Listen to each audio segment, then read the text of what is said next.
नमस्कार दोस्तों, बहुत बहुत स्वागत है आप सभी का एक बार फिर से अतुल्या रेस के इस डिजिटल प्लेटफॉर्म पर। तो दोस्तों, हमने शुरू किया था सेकंड ग्रेड अध्यापक भर्ती परीक्षा का पेपर फर्स्ट, और पेपर फर्स्ट के अंदर अपने दो इम्पोर्टेंट टॉपिक जो हैं वो पूरे हो चुके हैं। और यहाँ देखिएगा, सिलेबस के अंतर्गत हमने लोकेशन, एक्सटेंट, रिले फीचर यानी भौतिक विशेषताएं और क्लाइमेट यानी जलवायु तक का सिलेबस अपना पूरा हो चुका है।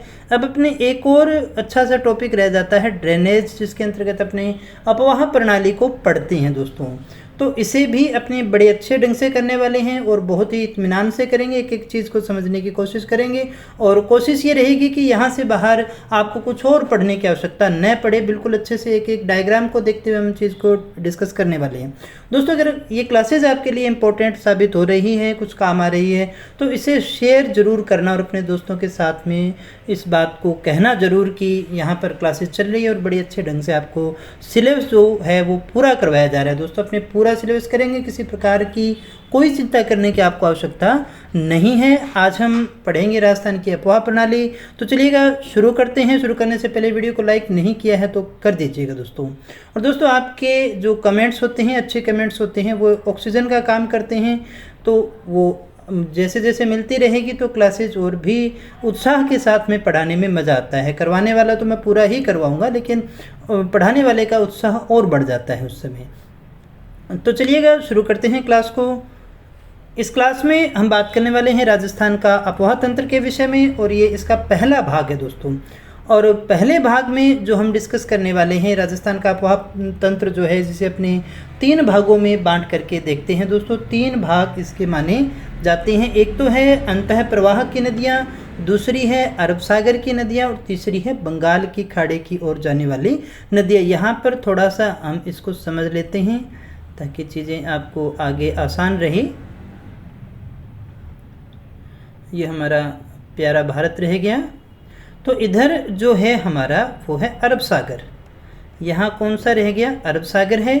और इधर हमारे रहेगी बंगाल की खाड़ी, बंगाल की खाड़ी। तो जो हम पढ़ रहे हैं राजस्थान का अपवाह तंत्र, यानी कि जो नदियाँ हैं वो आपकी कौन सी दिशा में जा रही है। यहाँ से या तो वो अरब सागर में जाएगी, या फिर बंगाल की खाड़ी में जाएगी, या फिर कहीं नहीं जाएगी, यहीं बीच में ही रह जाएगी। तो इस प्रकार से अरब सागर की ओर जाने वाली नदियाँ, बंगाल की खाड़ी की ओर जाने वाली नदियाँ, और साथ ही साथ जो यहीं पर रह जाती हैं, किसी सागर समुद्र में नहीं मिलती, उसे हम अंतः प्रवाही नदियों के नाम से जानते हैं। तो ये 3 प्रकार का अपवाह तंत्र हमें यहाँ पर देखने को मिलता है। तो दोस्तों, यहाँ पर अगर हम बात करें, सबसे बड़ा अपवाह तंत्र अगर आता है तो यही आता है। ये लगभग कितना है? 60% है दोस्तों। इसकी जो मात्रा है वो कितनी है? 60% आंतरिक प्रवाह की नदियों के अंतर्गत हमारा अपवाह तंत्र आता है। अगर हम अरब सागर की नदियों की बात करें तो लगभग ये 17% है। और ये जो हमारा बंगाल की खाड़ी की ओर जाने वाली नदियों का क्रम है वो 23% है। हो सकता है कुछ जगह आपको ये 16 भी मिल जाए, ये 16 मिलेगा तो ये 24 हो जाएगा दोस्तों, लेकिन ये भी काफ़ी हद तक सही है। तो यहाँ पर आप, लेकिन एक चीज़ आप यहाँ पर देख सकते हैं कि सबसे ज़्यादा कौन सा रह गया? 60% रह गया। दूसरे नंबर पे कौन सा रहेगा? ये वाला रहेगा। और तीसरे नंबर पे कौन सा रहेगा? ये वाला रहेगा। तो ये सबसे ज़्यादा वाला, ये दूसरे नंबर का, और ये तीसरे नंबर का दोस्तों। तो इस तरह से आपको इसे याद रखना है। यहाँ से एक क्वेश्चन आपसे अच्छे से इसके क्रम के रूप में भी कभी न कभी पूछा जा सकता है। तो दोस्तों, यहाँ जो हम बात करेंगे, तीनों ही अपवाह तंत्र के विषय में बात करेंगे। सबसे पहले हम बात करने वाले हैं अंतः प्रवाही नदियों के विषय में। और अंतः प्रवाही नदियों को पढ़ने से पहले हम थोड़ा सा राजस्थान के अपवाह तंत्र की जो विशेषताएं हैं उनको देख लेते हैं। यहाँ से भी 1-2 क्वेश्चन आपसे पूछे जा सकते हैं। सबसे पहली बात कि राजस्थान में अपवाह तंत्र जो है उसे 3 भागों में बांटते हैं। 3 भाग कौन कौन से हैं आपको याद हो चुका होगा। एक तो कौन सा हो गया? अरब सागर में जाता है, और दूसरा वो हो गया जो बंगाल की खाड़ी में जाता है, और तीसरा वो हो गया जो अंतः प्रवाही है। कौन सा है? अंतः प्रवाही है, यानी कहीं पर भी नहीं जाता है। तो दोस्तों, यहाँ एक और चीज़ आपको याद रखनी कि राजस्थान में जो नदियाँ बहती हैं वो सभी किस पर आधारित हैं? मानसून पर आधारित है दोस्तों। ऐसा मैं इसलिए कह रहा हूँ क्योंकि भारत में जो उत्तरी भाग की जो हमारी हिमालय की जो नदियाँ हैं, वो हिमालय की नदियाँ कहाँ से आती है? ग्लेशियर से आती हैं, और अपना जो पानी है वो मैदान में छोड़ती हैं। तो नदियाँ ग्लेशियर से भी आती हैं, लेकिन हमारी जो नदियाँ हैं वो किस पर डिपेंड है? मानसून पर। यानी जब बारिश होती है तो इन नदियों के अंदर जल आता है प्यारे दोस्तों। तो दोस्तों इनके अंदर आपको कोई झील मिलेगी जहाँ पर जल इकट्ठा होता रहता है और फिर आगे से आगे चलता रहता है। यहाँ पर ग्लेशियर वाली नदियाँ आपको देखने को नहीं मिलेगी। हाँ, यहाँ की जो नदियाँ हैं वो अपना जल गंगा यमुना की तरफ लेकर के जाती है और उनमें जल डालती ज़रूर है ताकि वो आगे जा कर के बंगाल की खाड़ी की तरफ चली जाए। लेकिन राजस्थान की जो नदियाँ हैं, राजस्थान में जो नदियाँ निकलती हैं वो सभी मानसून पर आधारित नदियाँ हैं। और राजस्थान में अगर अभी हमने देखा भी था पिछले स्लाइड में कि राजस्थान में जो नदियां हैं, जो अपवाह तंत्र, उसमें से अंतः प्रवाही नदियां ये वाली 60% है, यानी इसका जो भाग है सबसे ज़्यादा यही है। और उसका कारण ये कि यहाँ पर मरुस्थल है, तो अगर पत्थर होते तो फिर जल वो आगे से आगे चलता रहता, उसका अवशोषण नहीं हो पाता। लेकिन यहाँ रेगिस्तान मरुस्थल होने के कारण जल जो है वो पूरे आगे तक पहुँच नहीं पाता है, बीच में ही समाप्त हो जाता है। और इसलिए अंतः प्रवाही नदियाँ अपना जल जो है वो विलुप्त हो जाने के कारण इनकी संख्या जो है इधर आपको ज़्यादा देखने को मिलती है, क्योंकि ये वैसे भी राजस्थान का मरुस्थल एक बड़ा एरिया 60% से ऊपर समेटे हुए है ना, इसलिए अंतः प्रवाह की नदियाँ यहाँ पर ज़्यादा है। और इसका जो मुख्य कारण है वो यहाँ का मरुस्थल का होना है। तो दोस्तों हमें क्या याद रखना है, सबसे पहली बात कि ये अपवाह तंत्र को 3 भागों में बांटा जा सकता है। राजस्थान की जो नदियां हैं वो मानसून पर आधारित हैं, और राजस्थान में नदियों की बात करें तो अंतः प्रवाही नदियों का क्षेत्र ज़्यादा आता है। और इसका जो मुख्य कारण है वो यहाँ का मरुस्थल का होना है। राजस्थान में सतही जल, अगर हम बात करें सतही जल कौन सा होता है, तो नदी जल। जो नदी जल है वो देश के कुल जल का कितना भाग है, 1.16% भाग है। यानी पूरे देश में जो सतही जल है, नदी जल है, उसका कितना भाग है, 1.16 भाग जो है वो हमारे राजस्थान के अंतर्गत आता है। एक बात। दूसरी बात, राजस्थान में जल 2 प्रकार का हो सकता है ना, एक तो सतही जल या फिर एक भूमिगत जल। भूमिगत जल भी बहुत ज़्यादा नहीं है, 1.69% है पूरे भारत का जो है 1.69%। और इसीलिए राजस्थान में जो जल है वो कम है दोस्तों, बहुत ज़्यादा जल यहाँ पर आपको देखने को नहीं मिलेगा, और इसी कारण से एग्रीकल्चर इतनी अच्छे ढंग से नहीं हो पाती है। राजस्थान को जो अरावली है, अरावली जो पर्वतमाला है वो राजस्थान के अपवाह तंत्र को 2 भागों में बांट देती है। कितने भागों में, 2 भागों में दोस्तों। जैसे ये हमारी अरावली है राजस्थान के अंदर, तो ये 2 भागों में बांट देती है। इधर जाएगा वो बंगाल की खाड़ी की तरफ, इधर वाली नदियाँ जो हैं वो अरब सागर की ओर जाती है। इस प्रकार से अरावली जो पर्वतमाला है वो राजस्थान के अपवाह तंत्र को 2 भागों में बांटने का कार्य करती है। आगे बढ़ते हैं, हम आगे बढ़ें और ये जानते हैं कि इसीलिए ये 2 भागों में बांटती है, इसीलिए अरावली को राजस्थान की जल विभाजक रेखा के नाम से भी जाना जाता है। मुझे उम्मीद है ये बात आप अच्छे से समझ गए होंगे। और आगे बढ़ते हैं, और आगे बढ़ते हुए हम बात करते हैं जल विभाजक रेखा के बाद में कि यहाँ पर जल नीति की घोषणा की गई थी 18 फरवरी 2010 को, जो है राजस्थान में जल संरक्षण के लिए। किसके लिए की गई है, ये जल संरक्षण के लिए एक नई जल नीति की घोषणा की गई थी। इसके बाद में दोस्तों राजस्थान में 13 नदी बेसिन हैं। इन नदी बेसिनों में से कुल सतही जल की संभाव्यता जो है वो 15.86 मिलियन एकड़ फुट है। ना डुप्लीकेशन आता तो नहीं है, लेकिन एक बार देख लेंगे तो कोई नुकसान भी नहीं है। परीक्षा में आई तो कम से कम देखा हुआ तो कुछ तुक्का लगाने के लायक तो आप हो ना। इसके बाद में दोस्तों जो हमारे लिए जानना जरूरी है, ये आपसे पूछा जाए कि राजस्थान में सबसे नदियाँ ज़्यादा कौन से ज़िले में है। अगर आपका ज़िला पूछा जाए तो वो ज़िला कौन सा हो जाएगा, चित्तौड़गढ़ जिला। राजस्थान में सर्वाधिक नदियाँ चित्तौड़गढ़ जिले में हैं। दूसरी बात, अगर आपसे पूछा जाए संभाग कौन से में है, तो वो कोटा संभाग में है। राजस्थान में सर्वाधिक नदियाँ चित्तौड़गढ़ जिले में हैं और कोटा संभाग के अंतर्गत राजस्थान में सर्वाधिक नदियाँ उपस्थित हैं। आगे बात करते हैं दोस्तों, सबसे कम नदियों की बात करें तो सबसे कम नदी चूरू और बीकानेर ज़िले में है। और यहाँ कितनी नदियाँ हैं, तो बड़ी अच्छी सी बात यह है, याद करने की दृष्टि से बता रहा हूँ कि कोई आंकड़ा है ही नहीं, यानी 0 है। यहाँ पर किसी प्रकार की कोई नदी आपको देखने को नहीं मिलती है। तो चूरू व बीकानेर 2 ज़िले राजस्थान में ऐसे हैं जहाँ पर कोई नदी नहीं बहती है। तो राजस्थान में कितने ज़िले हैं, 2 ज़िले हैं, ऐसे ज़िले हैं जहाँ पर कोई भी नदी नहीं बहती है। राजस्थान में सर्वाधिक नदियाँ चित्तौड़गढ़ में है। और सबसे ज़्यादा संभाग की बात करें तो संभाग हमारा रह जाएगा कोटा संभाग। आगे बात करें, बीकानेर संभाग में घग्गर नदी है। तो यहाँ जो हम कहना चाहते हैं वो ये है कि बीकानेर संभाग में एक ही नदी आपको देखने को मिलेगी। पूरे बीकानेर संभाग में एक ही नदी आपको देखने को मिलती है जिसका नाम है घग्गर नदी। पूरे बीकानेर संभाग की एक ही नदी है जो हनुमानगढ़ गंगानगर में आपको देखने को मिल जाएगी। 2 जिले बीकानेर संभाग के बचे, चूरू और बीकानेर, जिनके अंदर कोई नदी बहती नहीं है। यानी बीकानेर संभाग ही ऐसा संभाग है जिसमें कोई नदी नहीं बहती है। सबसे ज़्यादा अगर आप पूछा जाए तो कोटा संभाग, और अगर आपसे पूछा जाए कौन सा संभाग है जिसमें नदियाँ नहीं बहती हैं तो बीकानेर संभाग के 2 जिले हैं जहाँ पर तो कोई नदी बहती ही नहीं है दोस्तों। तो बीकानेर संभाग में घग्गर ही नदी आपको देखने को मिलती है। अब हम बात करते हैं आंतरिक अपवाह प्रणाली के विषय में। तो सबसे पहले हम यहाँ पर जो देखने वाले हैं कि आंतरिक प्रवाह नदियों को हम अध्ययन करेंगे और ये जानेंगे कि आंतरिक प्रवाह की नदियाँ कहते किसको हैं।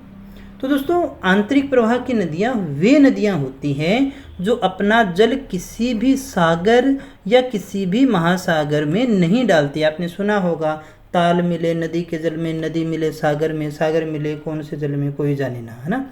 तो यानी नदी, ताल का पानी नदी के जल में और नदी मिलती है सागर में। तो नदियों को सागर में मिलना होता है, लेकिन कुछ नदियाँ ऐसी हैं जो सागर या महासागर में जाकर के नहीं मिलती हैं। तो ऐसी नदियों को ही हम क्या कहते हैं, आंतरिक प्रवाह की नदियाँ कहते हैं। अब क्यों नहीं मिलती हैं? क्योंकि ये धरातल में ही विलुप्त हो जाती है, अपने सिरे तक पहुंच ही नहीं पाती है, तो इसलिए किसी भी धरातल पर विलुप्त हो जाती है। इसलिए ये किसी में भी महासागर में, सागर में अपना जल नहीं डालती हैं। इसका जो प्रवाह का क्षेत्र होगा आंतरिक प्रवाह की नदियों का, वो आंतरिक प्रवाह का क्षेत्र कहलाता है। और ये नदियाँ क्या कहलाएगी? ये नदियाँ आंतरिक प्रवाह की नदियाँ कहलाती हैं। नदियों को हम क्या कहते हैं? आंतरिक प्रवाह की नदियों के नाम से जानते हैं। तो समझ गए होंगे, अंडरस्टूड हो गया होगा आपको कि वे नदियाँ जो अपना जल किसी भी सागर या महासागर में नहीं डालती हैं, ऐसी नदियों को हम कहते हैं आंतरिक प्रवाह की नदियाँ।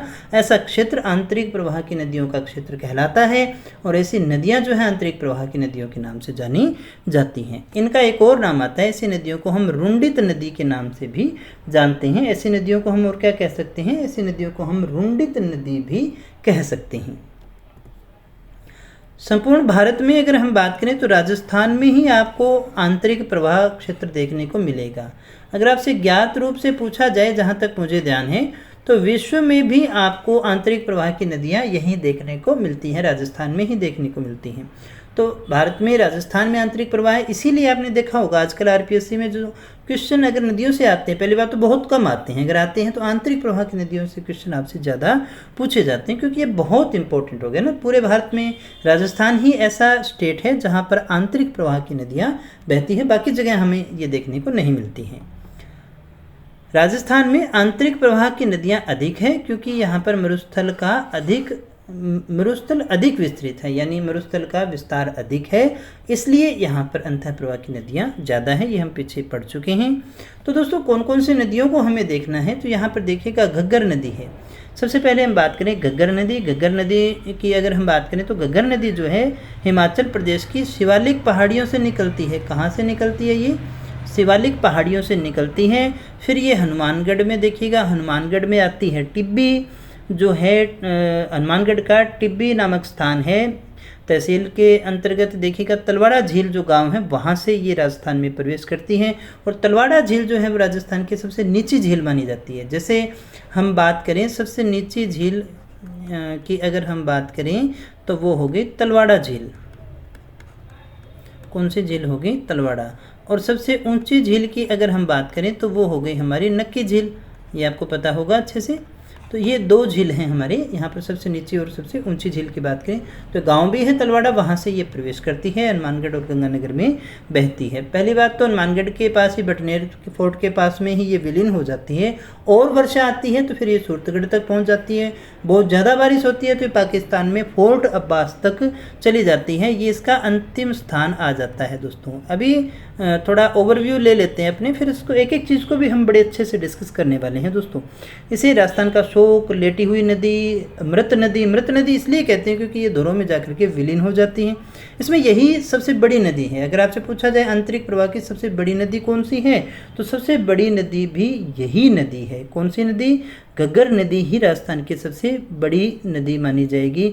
लगभग इसकी कुल लंबाई की बात करें तो 465 किलोमीटर है। राजस्थान में ये लगभग 100 किलोमीटर तक बहती है।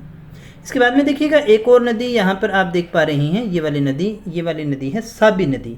कौन सी नदी है? साबी नदी है, जो देखिएगा सेवर की पहाड़ियों से निकलती है साबी नदी, और इसे आप कह सकते हैं अलवर ज़िले की सबसे बड़ी नदी है। और ये गुड़गांव हरियाणा के अंदर एक स्थान है पटौदी नामक स्थान पर जाकर के ये क्या हो जाती है? विलुप्त हो जाती है, इसलिए इसको आंतरिक प्रवाह की नदियाँ कहते हैं। यहाँ पर एक रूपनगढ़ नदी भी है। रूपनगढ़ नदी भी आपको याद करनी होगी। किशनगढ़ की पहाड़ियों से ये निकलती है और फिर सांभर झील के अंदर जाकर के ये क्या हो जाती है? विलीन हो जाती है। ये जैसलमेर की नदी है, काफ़ी इम्पोर्टेंट नदी है, और इस नदी का नाम है काकनी नदी या फिर काकनी नदी। जैसलमेर में कोठारी नामक गांव है, स्थान है, वहाँ से ये निकलती है। और मीठा खाड़ी, ये कोई खाड़ी नहीं है, स्थान का नाम है। मीठा खाड़ी नामक स्थान पर जाकर के क्या वो वहीं तक पहुंच पाता है पानी, वहीं विलीन हो जाती है, उसके बाद में आपको देखने को नहीं मिलती है। ये आपकी कांतली नदी है दोस्तों। कांतली नदी भी काफ़ी ज़्यादा इम्पोर्टेंट है। कांतली नदी की बात करें तो ये सीकर में खंडेला की पहाड़ियों से निकलती है, झुंझुनू में बहती है और चूरू की सीमा पर जाकर के ये क्या हो जाती है? विलीन हो जाती है। आइए एक एक को अच्छे से समझते हैं, सारी चीज़ों को डिस्कस करते हैं। तो सबसे पहले हम बात करेंगे घग्गर नदी की, दृश्यद्वती नदी की। और इस नदी का, घग्गर नदी का प्राचीन नाम की बात करें तो इसका प्राचीन नाम आता है सरस्वती नदी या फिर दृश्यद्वती नदी। तो यहाँ जो आपसे पहला क्वेश्चन उठता है वो यही है कि राजस्थान की जो घग्गर नदी है उसका प्राचीन नाम क्या है? इसे ही हम सरस्वती या दृश्यद्वती के नाम से जानते हैं, जिसके किनारे आपको कालीबंगा और पीलीबंगा सभ्यता देखने को मिलती है। इसके अन्य नामों की बात करें तो इसे नट नदी भी कहते हैं। क्या? नट नदी। इसे हम लेटी हुई नदी भी कहते हैं, इसे हम सोतर नदी भी कहते हैं, और इसे अपने मृत नदी भी कहते हैं। डेड रिवर या मृत नदी इसलिए बोलते हैं क्योंकि भटनेर के अंदर आकर के, पास में आकर के ये विलीन हो जाती है। भटनेर यानी हनुमानगढ़ के अंदर जो भटनेर दुर्ग है वो उसके पास से ही निकलती है, तो इसलिए हम इसे मृत नदी के नाम से भी जानते हैं। अब सबसे ज़रूरी बात कि आंतरिक प्रवाह की अगर आपसे पूछा जाए सबसे लंबी नदी, दो प्रश्न है, एक तो आप यहीं याद कर लीजिएगा, एक और इस तरह का प्रश्न है उसकी भी अपने आगे डिस्कस करेंगे। आंतरिक प्रवाह की अगर आपसे पूछा जाए सबसे लंबी नदी कौन सी है तो 465 किलोमीटर लंबी ये नदी है, बहुत ही इंपॉर्टेंट नदी है, सबसे लंबी नदी ये मानी जाती है। राजस्थान में अगर इसकी लंबाई पूछी जाए तो कितनी है? 100 किलोमीटर। अगर आपसे पूछा जाए अंतर प्रवाह की सबसे लंबी नदी कौन सी है? घग्गर। कुल लंबाई पूछी जाए तो कितनी होगी? 465 किलोमीटर। अगर आपसे पूछा जाए राजस्थान में ये कितनी है तो ये 100 किलोमीटर है।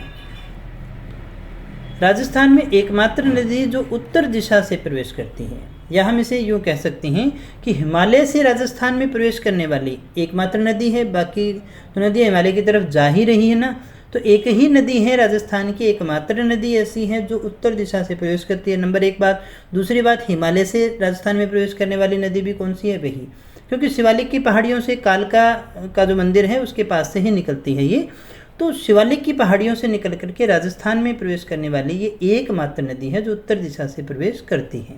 बाकी सभी आपको दक्षिण की तरफ से देखने को मिलेंगी।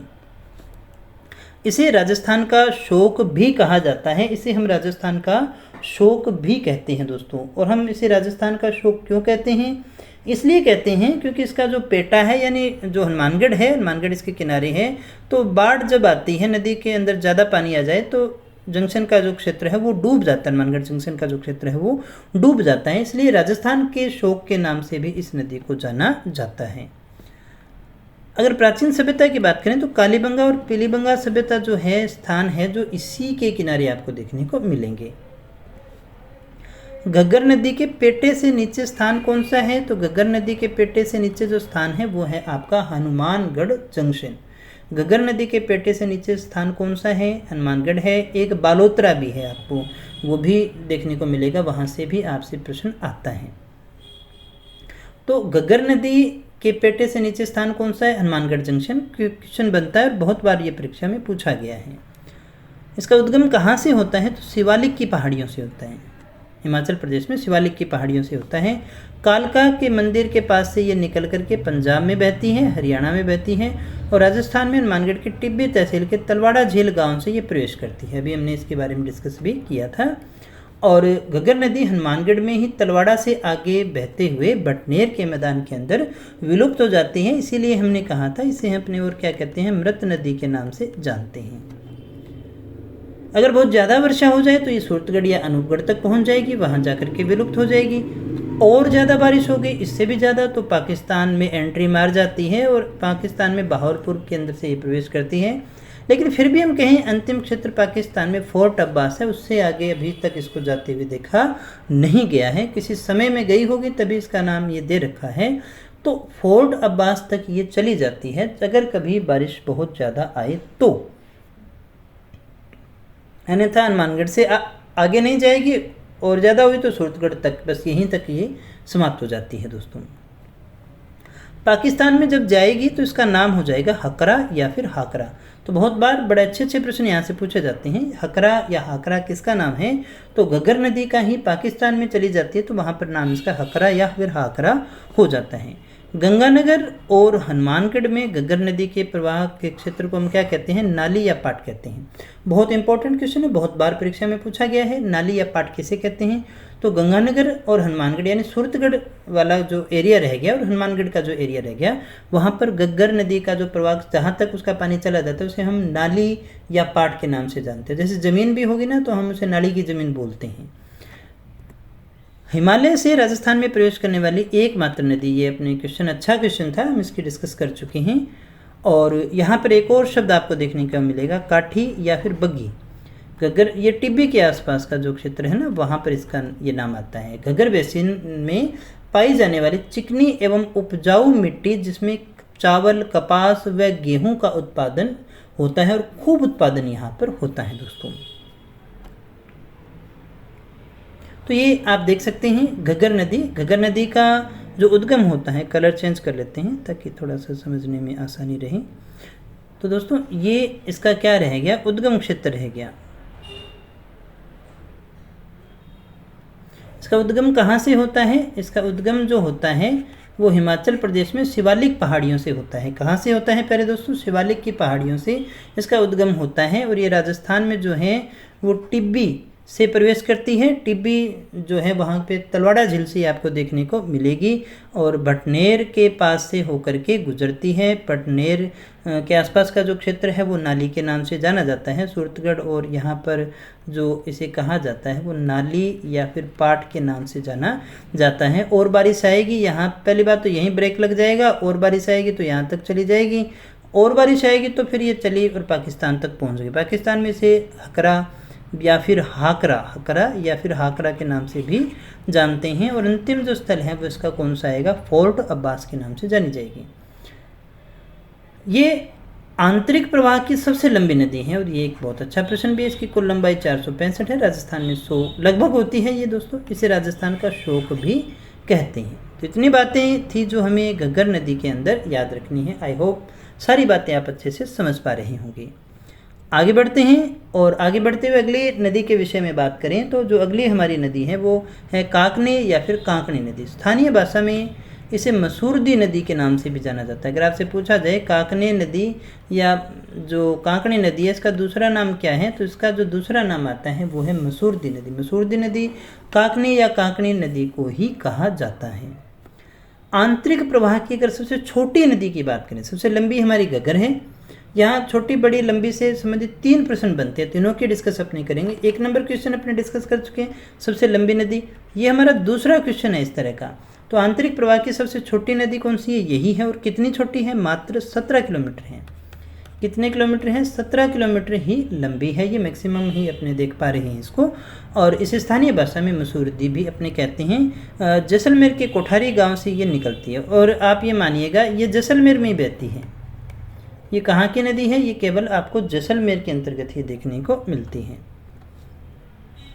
रूपसी गांव में ये क्या करती है, बुज झील का निर्माण करती है। किस झील का निर्माण करती है, बुज झील का नाम जो है निर्माण ये करती है। तो इस तरह से ये जो है नदी हमारी, अगर आपसे पूछा जाए कहाँ से निकलती है ये नदी, तो कोठारी गांव से निकलेगी। कौन से गांव से निकलेगी, कोठारी गांव से ये नदी निकलती है, जैसलमेर में ही। यहाँ पर देखिए ये बुज झील का निर्माण कर देगी। कौन सी झील का, बुज झील का निर्माण करती है, आगे बहती है और बहते हुए ये जो है विलुप्त हो जाती है मीठा खाड़ी में। ये मीठा खाड़ी स्थान का नाम है, मीठा खाड़ी स्थान के अंदर ये विलुप्त हो जाती है। बस इतनी सी है, छोटी सी कहानी है इसकी, छोटी सी नदी है बेचारी, छोटी सी इसकी कहानी है। रूपसी गांव में ये बुज झील का निर्माण करती है और इससे थोड़ा आगे चल करके मीठा खाड़ी नामक स्थान जो है वहाँ पर जा कर के ये क्या हो जाती है, विलुप्त हो जाती है। काकनी नदी जैसलमेर में, काकनी नदी पर जैसलमेर में काक गणेश जी का एक मंदिर भी बना हुआ है। वैसे तो ये कोई इतना अच्छा फैक्ट नहीं है कि आपसे पूछा जाए, फिर भी जितने मैक्सिमम फैक्ट थे मैंने आपको सारे करवा दिए हैं दोस्तों। तो ये काकनी या काकनी नदी है, यहाँ आप इसको मैप में भी देख सकते हैं और थोड़ा सा समझ लेते हैं हम इसको। तो ये देखिएगा इसका उद्गम जो होता है वो कहाँ से होता है, कोठारी गांव से होता है। रास्ते में ये बुज झील का निर्माण करते हैं। कौन से गांव में, अभी हमने चर्चा की थी, रूपसी गांव में ये बुज झील का निर्माण करते हैं। आगे बढ़ते हैं, बहुत ज़्यादा नहीं बढ़ पाती है, रेत के दौरों में ये विलीन हो जाती है और विलीन होने का स्थान क्या है, मीठा खाड़ी नामक स्थान है, जहाँ पर ये जाकर के विलीन हो जाती है। केवल 17 किलोमीटर ये लंबी है। इसकी लंबाई कितनी है, केवल 17 किलोमीटर। तो बस बेचारी की छोटी सी नदी और छोटी सी कहानी। और ये ज़िला कौन सा रह गया, केवल ये आपको कहाँ देखने को मिलती है, केवल ये आपको जैसलमेर में देखने को मिलती है। इसके बाद दोस्तों अगली जो हमारी इम्पोर्टेंट नदी आती है वो है साबी या फिर साहिबी नदी। इसे अपने साबी या साहिबी भी कहते हैं। अलवर की ये दूसरी सबसे बड़ी नदी है। अलवर की दूसरी सबसे बड़ी नदी हम इसे कह सकते हैं, या अपने कहें वैसे तो पहले भी कह सकते हैं। अलवर ज़िले की जो है ये दूसरी सबसे बड़ी नदी मानी जाती है। एक मिनट दोस्तों, इसका दूसरी शब्द काट दीजिएगा ना, ये नहीं है। अलवर ज़िले की सबसे बड़ी नदी है, यही तो है ना, और कौन सी रहेगी। अलवर ज़िले की सबसे बड़ी नदी है साबी नदी है। और ये जो साबी नदी है ये कहाँ से निकलती है, तो इसका उद्गम जो है जयपुर में सेवर की पहाड़ियों से होता है। दोस्तों ये कहाँ से निकलेगी, जयपुर में कहाँ से निकलेगी, सेवर की पहाड़ियों से निकलेगी, आगे बढ़ेगी इस तरह से।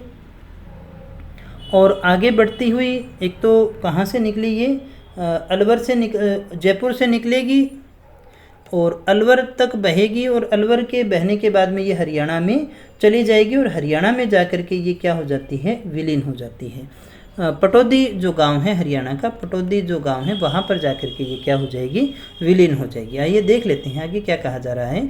जयपुर और अलवर, जयपुर से तो ये निकल ही रही है सेवर की पहाड़ियों से, फिर अलवर में बहेगी। अलवर में बहने के बाद में हरियाणा के गुड़गांव की रेवाड़ी तहसील के पटौदी नामक स्थान पर जाकर के ये रेत के दौरों में क्या हो जाती है, विलीन हो जाती है। इसकी इतनी सी ही कहानी है। बस एक चीज़ और याद रख सकते हैं, इसके किनारे जोधपुरा गांव है जहां पर प्राचीन सभ्यता है। दोस्तों जयपुर में जोधपुरा गांव में प्राचीन सभ्यता के अवशेष हमें देखने को मिलते हैं। ये यहाँ पर आप इस नदी को देख सकते हैं। जयपुर में जो है सेवर की पहाड़ियों से ये निकलती हैं और फिर इस तरह से बहती हुई जो विलुप्त हो जाती है पटौदी गांव हरियाणा के अंदर। अलवर की सबसे बड़ी नदी है ये, यहाँ पर लिखा हुआ है ना, अलवर की सबसे बड़ी नदी अगर आपसे पूछा जाए तो कौन सी है, साबी या फिर साहिबी नदी है, दूसरी नहीं है। पीछे मैंने कटवा भी दिया था इसको, तो याद रखिएगा। फिर हम बात कर लेते हैं मेंथा नदी की। दूसरी जो हमारी इंपॉर्टेंट नदी है मेंथा नदी। और मेंथा नदी जो है इसका उद्गम होता है कहाँ से, मेंथा नदी का उद्गम जो होता है जयपुर में मनोहरपुरा गांव से होता है। मनोहरपुरा गांव की पहाड़ियों से जो है इसका उद्गम होता है। क्यों, कौन सी नदी का, मेंथा नदी का।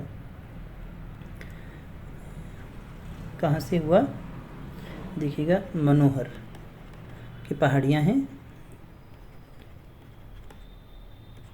कहाँ पर हो रहा है इसका उद्गम, देखिएगा जयपुर के मनोहरपुरा गांव की पहाड़ियों से होता है और फिर ये इस तरह से जयपुर में बहती है और फिर सांभर में जा कर के ये क्या हो जाती है, विलीन हो जाती है। इसकी सिर्फ इतनी सी ही कहानी है, ज़्यादा इसमें कुछ नहीं है। ये जयपुर नागौर में बहती है और जयपुर नागौर में बहती हुई उत्तर की ओर से सांभर झील में क्या हो जाएगी, ये विलुप्त हो जाएगी। कहाँ पर जा कर के विलुप्त हो जाती है ये जो नदी है ये कहाँ पर जा कर के विलुप्त हो गई, ये सांभर झील में जा कर के विलुप्त हो जाती है। इसके किनारे नागौर में जैनियों का एक तीर्थ स्थल बना हुआ है और उस तीर्थ स्थल का जो नाम आता है, उस तीर्थ स्थल का नाम क्या आता है, लूणवा आता है दोस्तों। तो इस नदी के किनारे कौन सा स्थान है, लूणवा स्थान है, जो जैनियों का तीर्थ स्थल माना जाता है। सांभर में गिरने वाली अन्य नदियों की बात करें, रूपनगढ़ है, खारी है, खंडेल है, बाड़ी का नाला है।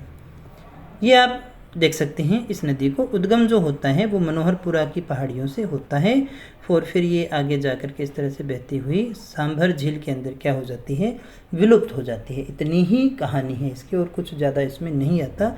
मैथा नदी के अंदर हमें इतनी ही चीज़ें याद करनी है। इसके बाद में दोस्तों अगली जो इम्पोर्टेंट नदी आती है वो है हमारी रूपनगढ़ नदी। कौन सी नदी, रूपनगढ़ नदी। रूपनगढ़ नदी जो है अजमेर में किशनगढ़ की पहाड़ियों से निकलती है। कहाँ से निकलेगी, अजमेर में किशनगढ़ की जो पहाड़ियाँ हैं वहाँ से निकलती है और फिर ये आगे चल कर के ये जो है सांभर झील में क्या हो जाती है, विलुप्त हो जाती है। ये भी कहाँ विलुप्त हो जाती है, सांभर झील में ही विलुप्त हो जाती है। यह अजमेर और जयपुर में बहती हुई दक्षिण की ओर से सांभर झील में क्या हो जाती है, विलीन हो जाती है। तो ये नदी भी कहाँ विलीन हो रही है, सांभर झील में ही। कहाँ से इसका उद्गम हो रहा है, किशनगढ़ की पहाड़ियों से। इसके किनारे सलेमाबाद जो स्थान है वहाँ पर निम्बार्क संप्रदाय की पीठ है। ये तो आपको वैसे भी याद होगा, वो इसी के किनारे है, रूपनगढ़ नदी के किनारे है। ये आप देख सकते हैं। यहाँ पर उद्गम जो है किशनगढ़ की पहाड़ियों से हुआ और सांभर के अंदर जा कर के ये क्या हो जाती है, सांभर झील के अंदर अपना जल डाल देती है, वहाँ पर जा कर के ये विलुप्त हो जाती है दोस्तों। फिर हम बात कर लेते हैं कांतली नदी की, काफ़ी इंपॉर्टेंट है। सीकर में खंडेला की पहाड़ियों से निकलती है।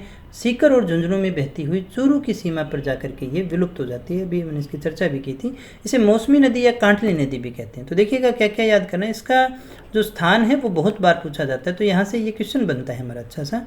सीकर की खंडेला की पहाड़ियों से निकलती है। कहाँ से निकलती है, सीकर की खंडेला की पहाड़ियों से। कहाँ कहाँ बहती है, सीकर और झुंझुनू में। चूरू तक पहुँच नहीं पाती है, बेचारी की सीमा पर जाकर के बॉर्डर लाइन पर पे कबड्डी करते हुए इसके सांस खत्म हो जाती हैं और चूरू तक पहुंच नहीं पाते हैं। बॉर्डर लाइन पे आकर के ये इसका दी एंड हो जाता है।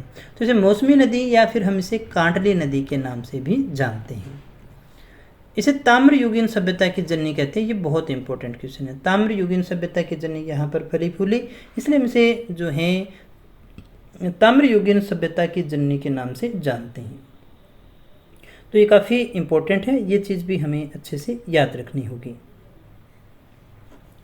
इसके बाद दोस्तों आंतरिक प्रवाह की नदियों में पूर्णतः बहाव की दृष्टि से अगर हम बात करें, अगर आपसे पूछा जाए पूर्णतः बहाव की दृष्टि से सबसे लंबी नदी कौन सी है, तो सबसे लंबी नदी जो रहेगी पूर्णतः बहाव की दृष्टि से वो केवल और केवल यही नदी है और यही सबसे इम्पोर्टेंट नदी इसकी रह जाती है। इसकी लंबाई 100 किलोमीटर। हमने कहा घग्गर जो है, तीसरा क्वेश्चन मैंने आपसे कहा था ना, वो यही है। तो देखिएगा घग्गर जो है वो सबसे लंबी नदी है, ठीक बात है। घग्गर नदी जो है वो सबसे लंबी नदी है, ये ठीक बात है, लेकिन वो भारत की नदी है, यानी वो दूसरे राज्यों से बह करके आती है।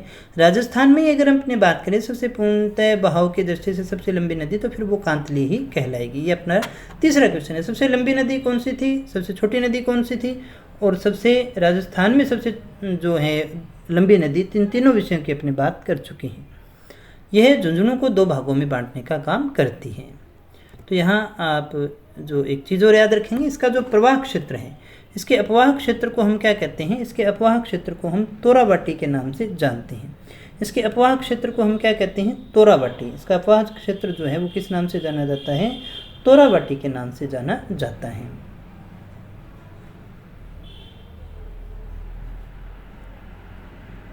फिर हम बात कर लेते हैं कांतली नदी के विषय में। तो कांतली नदी जो डायग्राम में अपने देखे, उसका उद्गम जो है वो खंडेला की पहाड़ियों से होता है। और सीकर और झुंझुनू में बहने के बाद में ये चूरू की सीमा पर जाकर के क्या हो जाती है, नौरंगपुरा गांव है, यहाँ पर जाकर के ये विलुप्त हो जाती है दोस्तों।